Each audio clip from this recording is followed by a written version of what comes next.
Hi everyone, it's Brenda with Happy Healthy Homemade, and today we're going to be meal prepping some starches, some vegetables, and some protein for this week.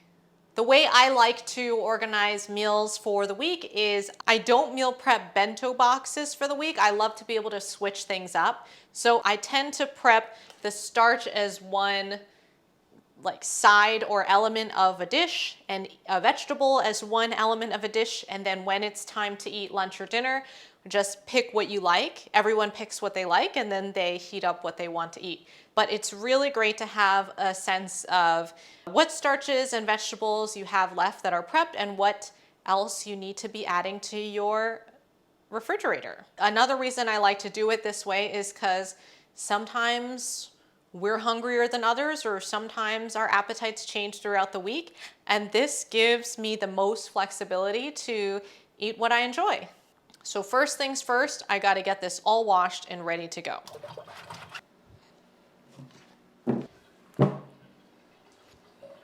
I've washed my cucumbers, squash, and kabocha, and the first thing I'm going to do is actually throw the kabocha in the Instant Pot and have that going while we prep other things. Whenever possible, I love to use the time that my food is cooking in appliances to prep other things. So this kabocha squash is going in with about 1/4 cup of water.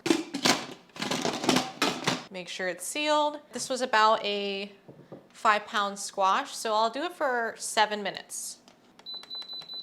In the meantime, I'm going to do a quick cure cucumber first. So I start by trimming off one end, and then I use my knuckle as a guide to cut little medallions. The little stemmy nub is actually edible if you want, or you can put it in the compost. The other thing that is wonderful about cucumbers is that they are available year-round in British Columbia because of the greenhouses, or as they say here in BC, they call them hot houses. A little bit of salt, more than you think. You can always rinse it off later.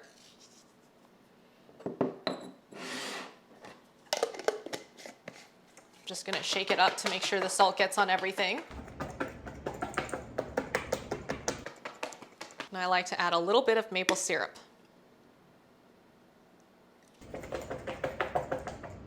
And that's it. Okay, moving right along, ready to do the delicata squash. I love delicata squash. It's one of my favorite squashes. It's so sweet and it tastes just like candy. I also love that the skin gets very soft when you cook it.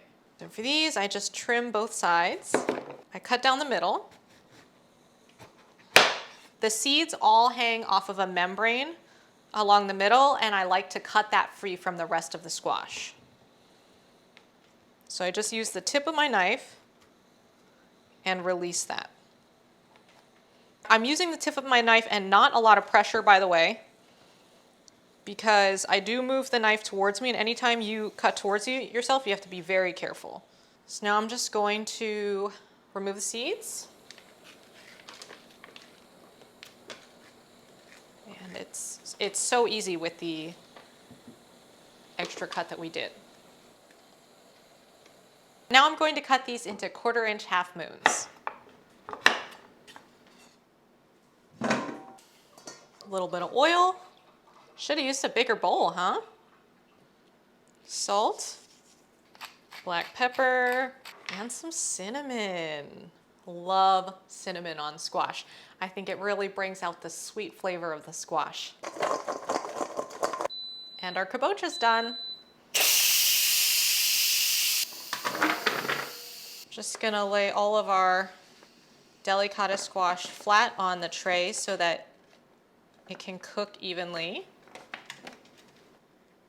Into the oven. I'm going to use this pan to give our kabocha squash a little bit of a roast, so we'll just keep this out for now. Do you know that these can go in the dishwasher? All right, that looks hot.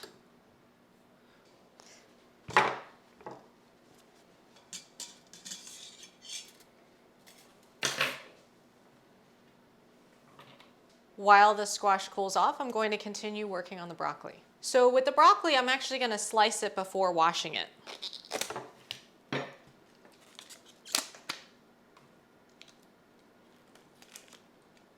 I actually throw out very little of the broccoli. Everything can be eaten except for if the stem is very barky. So first thing I'm going to do is cut off the little florets. I like big pieces. I find that it's more forgivable for cooking times. If you cut your broccoli really small,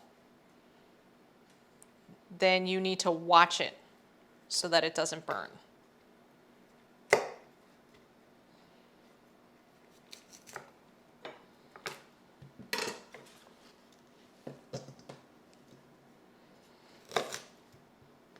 And these stems really do not have to get thrown out. They're so tender and edible.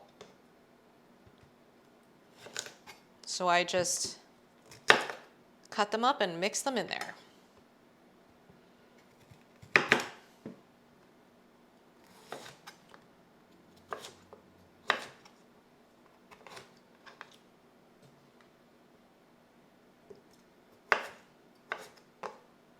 Now for the lower stem, it can get a little bit barky and fibrous. So if that's the case, then you can just trim off that barky layer.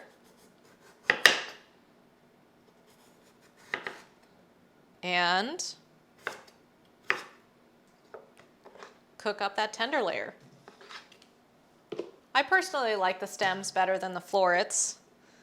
I don't always love the texture of the florets. I know most people would disagree, but that's me. Comment down below if you like the florets or the stems better. All right, now I'm going to soak that in some water.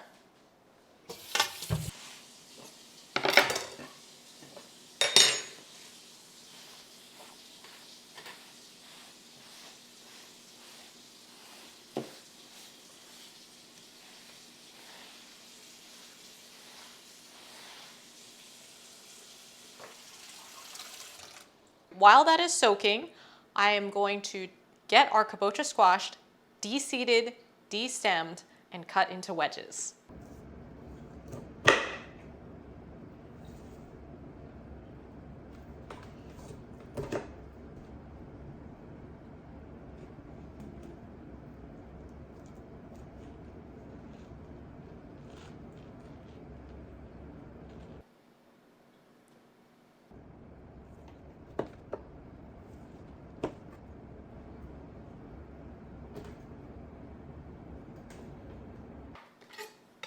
And again, a little bit of cinnamon, because I love cinnamon. I know my pan's a little overcrowded, I'm out of room. The wedges are not perfectly even. And I left the crumbly bits in there, and that's because I don't want to waste it. I'm gonna eat it all. And yeah, this is home cooking, not a restaurant. All right, into the oven.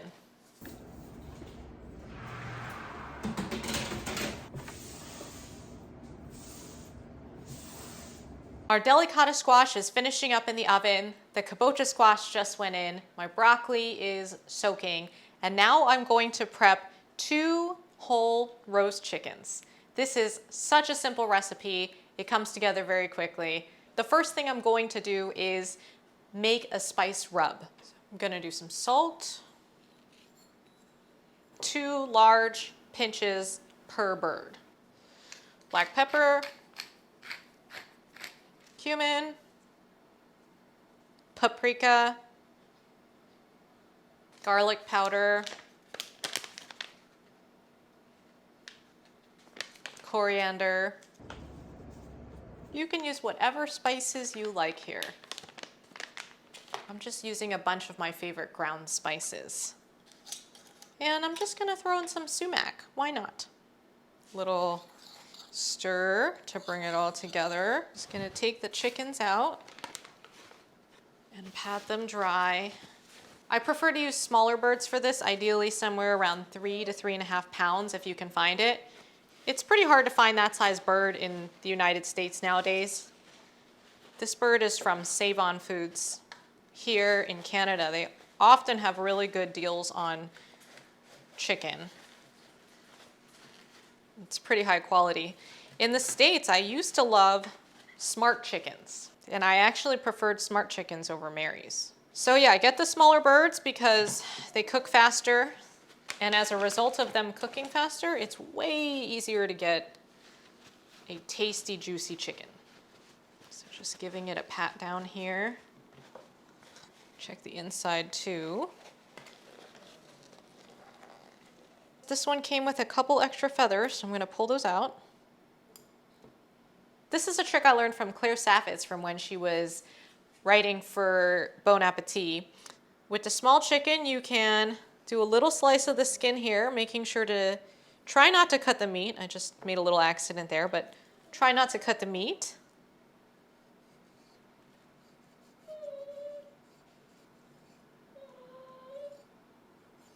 And that just helps relax the chicken and get a little bit more airflow around the breast.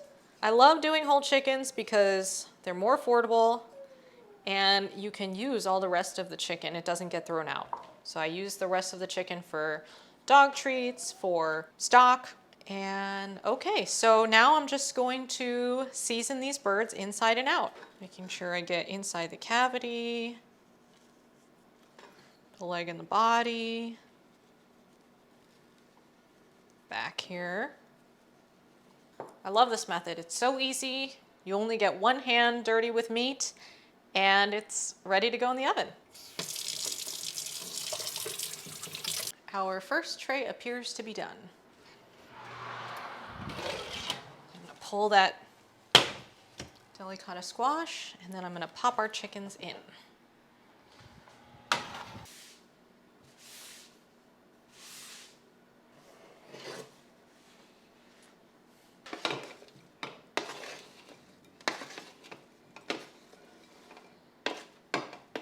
Now this tray is relatively clean, so I'm just going to use it for broccoli. If this were a restaurant or if you're cooking for someone else, that's probably a big no-no, but it's just us, and I don't mind a little bit of squash on my broccoli if there's some left over, so yeah. I added salt, freshly ground black pepper, avocado oil. Now I'm going to toss. Broccoli is ready to go in as well. I love cooking vegetables like this in advance because whenever we go to eat, there's always a vegetable ready to go and we can have a healthy serving of vegetables with every single meal. Some of the delicata squash is ready, and in the oven we currently have some delicata squash, our kabocha squash, some broccoli, and 2 chickens roasting. I don't use a timer for these. I find that the timing can really vary, especially with so many different things in the oven and birds of different sizes, vegetables cut into different sizes. I use my sense of smell to tell when things are done. If you pay attention, you can smell the difference between vegetables that are becoming done and vegetables that are burnt. So as soon as I can smell the done flavor of each item, I pull it out. And I'm keeping a visual eye on it to make sure that everything is okay.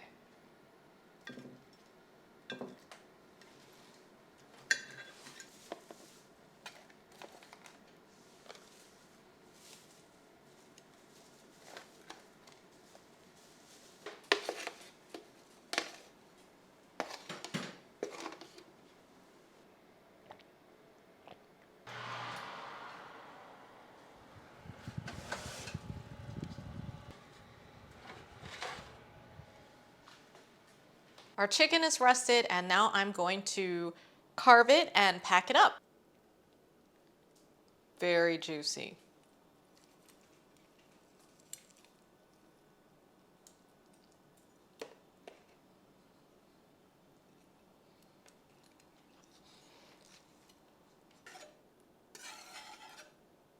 You can take that juice and actually make a very nice gravy or sauce with it using a cornstarch slurry. I'm gonna put the rest of the bones in a bag to place in the freezer.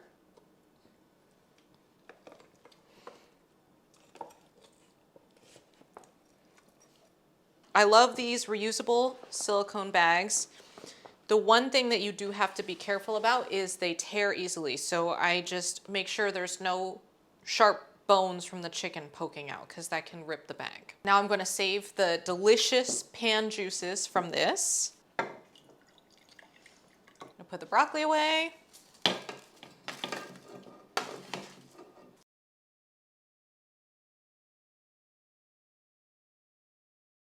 I love setting these up for grab and go lunches and dinners. I'll show you how it works. Let's see, tonight I want the delicata. So I'm gonna get a little bit of delicata, then a little bit of broccoli. I try to get vegetables in every single major meal, either vegetables or fruit, but mostly vegetables. I love the stems. I'm gonna get plenty of stems. And I want some chicken. I'm a thighs lady. And you know what? While it's fresh, let's do a little sauce too.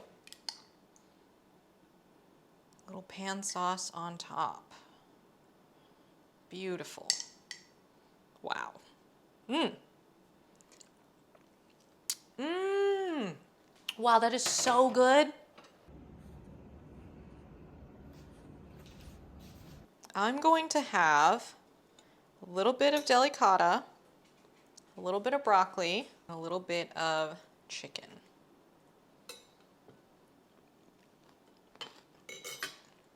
Mmm. Mmm. Wow. Delicious, wholesome, so easy, and we've got many healthy, wholesome meals for the rest of the week. Even my dog, who's standing below me, is salivating right now. I hope you enjoyed getting to see how I prep a lot of protein, vegetables, and starches for the week and how we structure our meals. As we go through the week, I'm actually going to cook a couple more things that will pair nicely with these items. So I'm always rotating through the food and never getting bored of what I'm eating. For more content like this, make sure you ring the bell, smash the like button, and I'll see you next time. Enjoy!